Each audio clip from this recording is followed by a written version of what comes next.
customer has a telephone set with 4 analog trunks that appear and ring on the set. Which programming must be completed to control the types of outbound calls that can be made on these lines? Option A.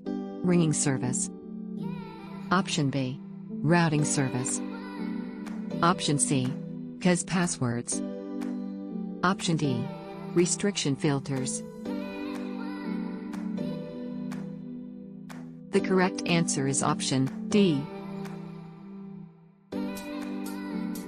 A point-to-point PRI on the BCM to a second BCM has been installed. The second BCM has a digit DN length. Route, that has a private DN type, is being used. When making a call to the second BCM, only 4 digits are able to be dialed, and then a fast busy signal is received.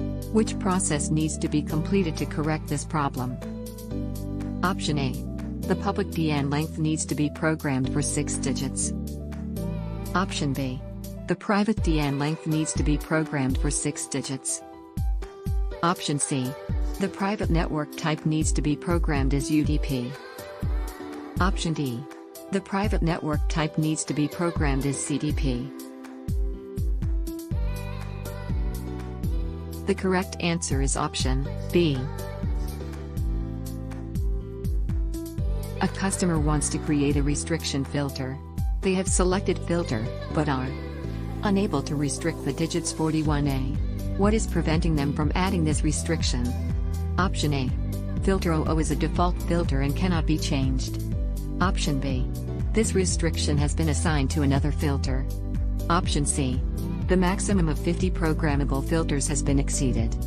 Option D. The maximum of 200 restrictions per filter has been exceeded. The correct answer is option A.